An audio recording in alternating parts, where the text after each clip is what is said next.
Hello, salutations, fellow horror and 2x4 fans, and welcome back to the psychological horror masterpiece that is Silent Hill 2.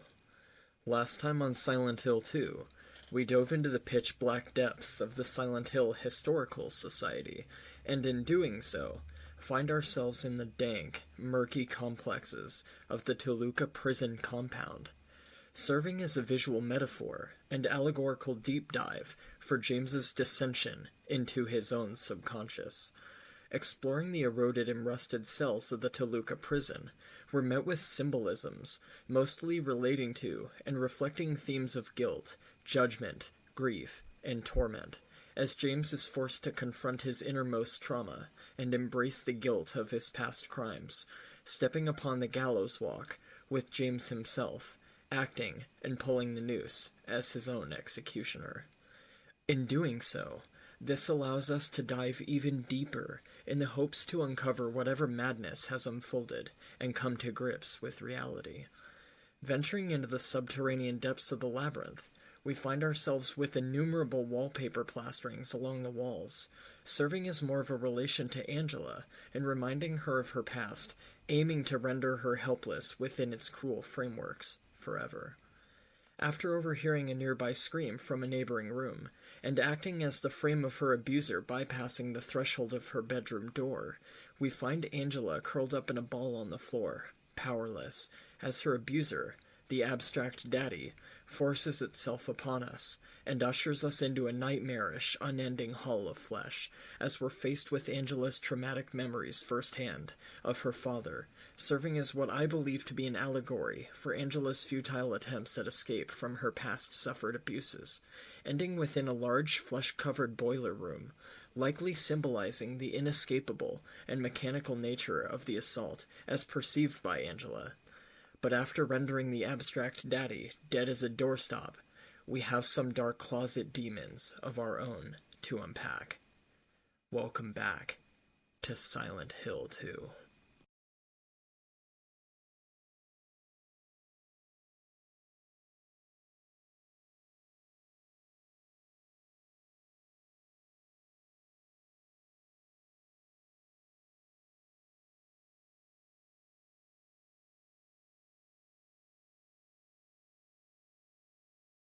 Let's get going, shall we? So we're now in the labyrinth, and I'm curious to see exactly how they've unfolded the labyrinth this time around. Okay, so this is locked. We can't go there. This is a dark chasmic abyss, so I'm assuming this is a set piece for something or another, but I don't know what. It's just weird to have a giant void of empty space there. And I know it's a Silent Hill game, and there's giant voids of empty space fucking everywhere, but in this game particularly, for the Silent Hill franchise, it's never as easy as you might think. Maria? I see. Maria? Okay, so we're gonna have the confrontation with Maria here, and then we're gonna go back and something's going to appear in that abyssal void. But the Okay, I like this setup. I like what they're doing with this. Stabbed me? I have a lot of thoughts that are swimming right now. James, what are you talking about? just before. Don't you remember? James? Honey? Did something happen to you? After we got separated in that long hallway? Are you confusing me with someone else? You were always so forgetful. Remember that time in the hotel? Maria? You said you took everything. But you forgot that videotape we made. I wonder if it's still there. How do you know about that? Aren't you Maria? I'm not your Mary. So you are Maria. I am. If you want me to be. All I want from you is an answer. Doesn't matter who I am.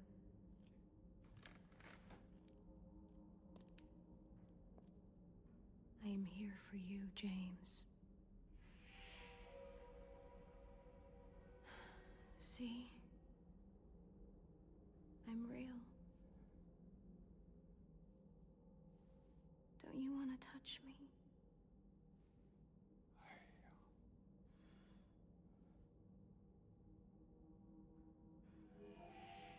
I don't know. Well, if you happen to make up your mind,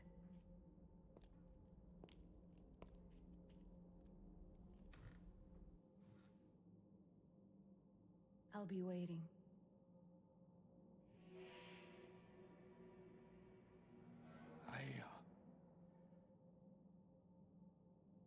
I'll find some way to... I'll come back, I promise.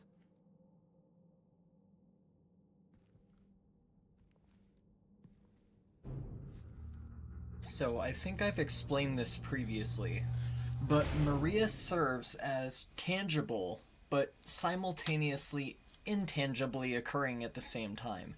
So she exists, but she also doesn't, having manifested from the dark complexes of James's neurological inner workings. So Maria serves as a tool, or a distraction, or, again, a tool to help James in his journey of self-discovery and coming to terms with his past actions, and everything that has occurred that has been repressed in his path, and in his past. So Maria dying by the hands of the Red Pyramid thing at the elevator is representative and allegorical to being a sacrifice needed to get him to come to a revelation that he needed to be able to be able to proceed further into his own neurological depth. I see, okay. Alright, I like this. I get this. This is neat. So the head represents predominantly James Sunderland's distorted, shifty memories that are clouded and parts of his fragmented psyche, in a way. It's a physical exercise of James confronting and piecing together his repressed memory. So, in a respect, the labyrinth in essence is kinda loose and inexplicable, with a lot of geography that doesn't really make sense. And this is intended to reflect the state of his mind and the struggle to reconcile his past actions and present denials. So escaping it is not exactly an easy feat to be able to achieve. And we'll once again encounter the Red Pyramid down here at some point, pointing to James's repressed desire for punishment, or judgment for his past actions. So I really like, honestly, what they're doing here. I personally find it really provocative. Like, this is really thoughtful. Like, this is well presented.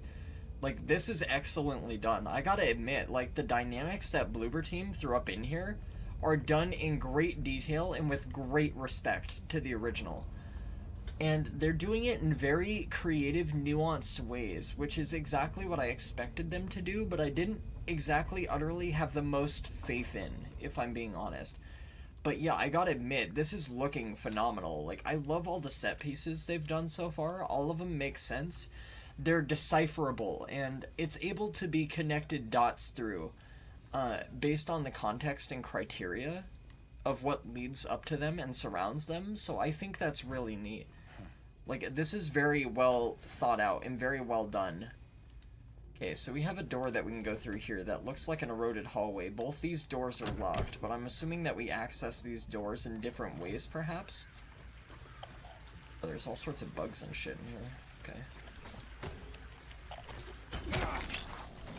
Yeah, lead pipe it up. Oh, we have floor grating in here now. Okay, so that means that the, mandarins is what they're called. I said orange peels before. They're called fucking mandarins. I'm so stupid. Oh my god, I finally remember. Like, it just sprung back to me out of fucking nowhere. Hey, yo, what the fuck is this? Oh. Aha, okay, I see. I like what they did there. This is a physical allegory for tether. Got you. Like, these components are connected and you have to sever the tie. That leads to deeper truth. Okay, I like what they're doing here presentatively. That's fucking good. That's neat. Definitely like. Oh, there's a Mandarin right fucking there. What's up, pal? Oh, shit. God damn, those things fucking hurt like a bitch. How fast are they? I don't know how fast they are. I can also hardly see shit. Slightly bothersome. Not really all that bad, but... Okay, what's going on in here? I hear something in here with me, I just don't know what. We got some drawers, which means we undoubtedly have some handgun ammo goodies to pick up. And a health drink, apparently. That's more than... Yeah, I'm more than happy to take a health drink for the one that I just had to expend. Oh, really, bitch? I was on the fucking draw on that, too. God damn, these enemies fucking hurt. I still haven't been able to piece together just how the Call of Duty redness works yet, so I don't know how fucked up I am. Like, I don't know if I need another health drink straight off the gate, but I do like to keep James in tip-top shape, which reminds me, we should... Damn, that's the wrong button, I'm so sorry about that. Let's go and look at our picture of Mary again. Yeah, there we go.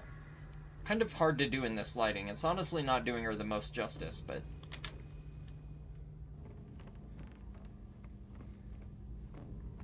Okay, there's a gap in the wall here that we can navigate. Alright, what's the dealio with this? Broken bed? Oh, it's all rotted through. Are there any scrawlings or messages on the walls or anything like that that I should be reading into? Okay, we have a door here, but I'm probably gonna do the... Should I do the wall thing first? Is this door even openable? Oh, this circles back to the previous section, so I don't have to go past the Mandarin every time, I see. And I don't know if it's just the one Mandarin, or if it's multiple Mandarins. Like, I don't know how the fuck that hallway works yet. Yeah, here's James with his favorite pastime, glory hole guessing game. What's on the other side of the hole? Should be like a game show. Like, he should pull out a new car. Or like a new laundry set, you know, for like a washer and a dryer or something. That'd be nice. I got a lighter wick. Okay, so I'm gonna navigate the maze to collect the components that I need to be able to... I see. I see. Very neat. Very well done. Okay, we have to go past the Mandarin again, but the Mandarin is right there, so I'm gonna see if I can wait for him to go past before I run in there. Yeah. Go, go, go, go, go. Yeah, he just... Yeah, I was gonna say, he just tried to hit me right there. They have an insane amount of range. There's another one. Yeah, look at that tendril, dude. That goes far. Holy shit. They got some range on those boys. Oh, okay.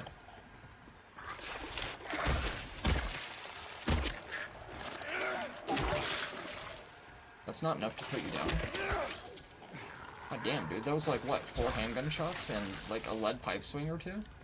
Jesus, dude. These enemies are getting tanky. I wonder if they get dynamically, like, harder to take out because, like, James is fighting his repressed memories that much. Oh, yeah, let me guess. Okay. It's a naughty nurse, isn't it? Ha! I fucking knew it, bitch. I was ready for you. Don't check the map over the dead body, you fucking stupid idiot. What if it's not dead? Double tap. Zombieland. Come on, man.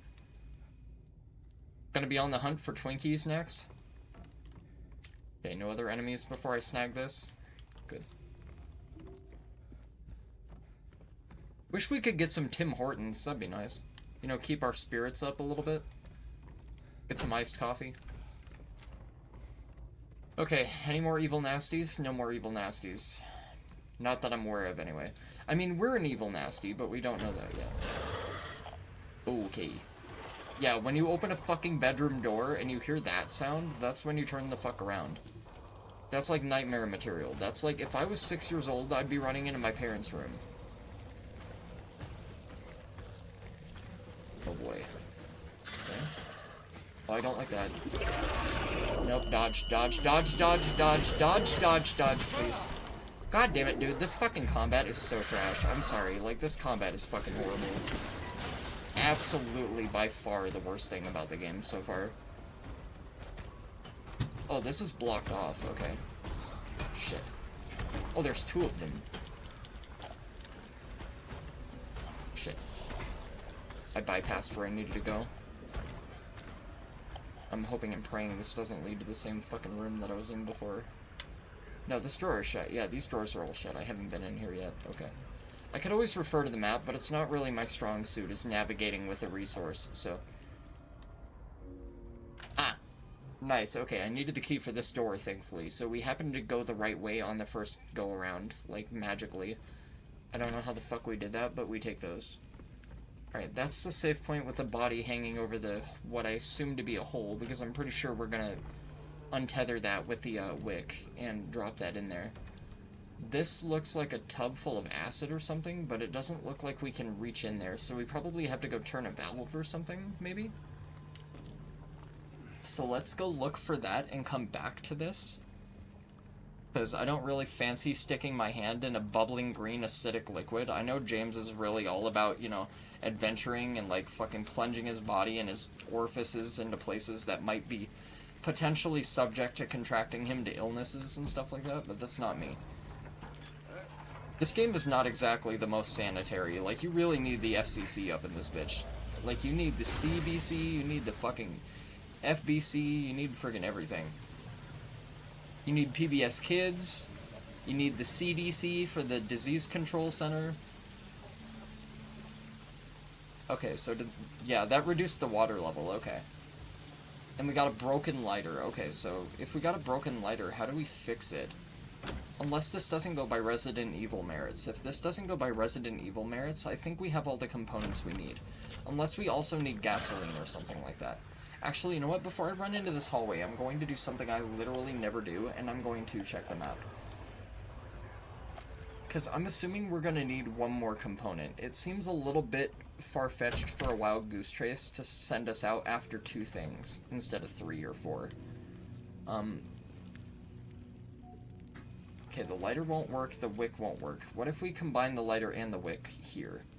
Can we do that? No, we can't. Okay. Let's heal up real quick. Okay, they're combinable. Okay, yeah, okay, so we need a third object. Alright, that's why there's 3 squares. I didn't know if the 2 squares combined to make the third square, or if we needed 3 components. But we need 3 components, it would appear. Okay, so we've been in all those places. We can't really go anywhere else. There's another passageway, which probably means that we have to go back through the labyrinth and go back past the head, if I had to guess. I don't know what room this is. Okay, where am I going? What is my navigation? So we have to go down to the hallway, take a right, and then we have to go down, and then there's another door there that looks like it branches off into nothing. We also have that one passageway that was blocked by what appeared to be like a dresser or something on the other side of it that acted as an obstruction or something. Yeah, this one. Okay, so we can't go through here yet. That's just inaccessible. We can't do that yet. So I'm guessing we either have to get through the door to be able to do that, or we have to get that third component. Dodge. Dodge. Jesus, dude. Like, the screen, like, staggering you, and then having to delay the dodge after is pretty crazy. Okay, we managed to get through it that time. This is a new room. I don't know what that is. Oh, okay. I can beat that with the pipe and the pistol. I'm not worried about using my shotgun on these idiots. These guys aren't a danger. They're not exactly threatening.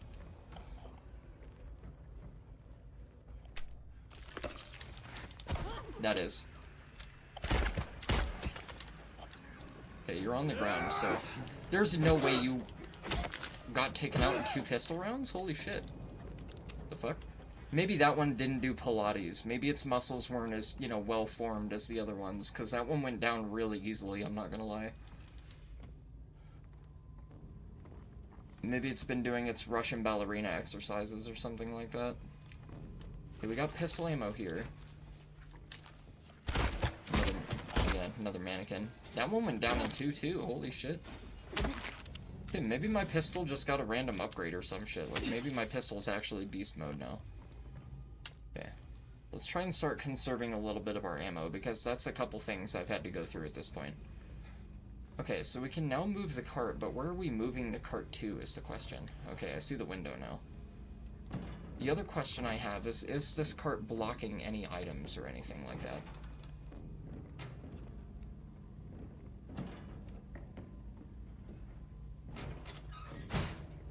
And I guess putting this here will allow us to jump through the window and access another room. Yeah, it doesn't appear like there's anything here, okay. So I'm guessing they don't do that shit that Resident Evil does, where they hide stuff out of the camera and, like, under movable objects and stuff like that, because RE1 does that a hell of a lot. Like, in Jan's boss room, there's, like, a hidden pack of shotgun shells. There's also, like, a handgun magazine that's, like, stowed underneath one of the movable things in the dog hallway with the window. Ooh. Nice spooky apartment, I like this. What's in the fridge? Oh, wow. That is all sorts of manner of illness right there. Oh my god. That is fucking vile. I don't know exactly what the fuck that represents, but I don't know if I want to know. You know what, maybe I might go back and dunk my hand in that tub of acid after all. Just to be on the safe side. I think I would rather lose a hand than fucking have my hand just plunged into that shit and then keep it. Jesus, dude. They couldn't have gotten a cleanup crew in here? Like, come on. Sure, you can hire a few guys from the Home Depot to come in and do some fucking elbow grease in this place. Ooh, what's that? Oh, this is the shelf that was blocking the health drink on the shelf. Yoink. Almost missed that. Oh, man, don't make me fucking go face to face with the cockroaches. I don't want to fucking give them kisses. Okay, real quick, let's look at the map before the fucking Mandarin comes back. Okay, so we have to go up, right, and then left. Dodge. Keep going. Keep going. Okay. Now we're back in this hallway. Okay, so we're near the tether now, because I recognize this kind of hall deterioration. Like, this is, yeah, recognizable. Okay, so now we can go into our inventory. That's the map. That's not our inventory. I mean, technically it is, but... Okay, it's center pad. Okay, I'm having to, like, reacclimate all my knowledge of control workings, because I'm playing, like, 3 different games. Okay, so now we have the lighter. I don't know exactly how lighter fluid fixes a broken lighter, but fuck it. Whatever, right?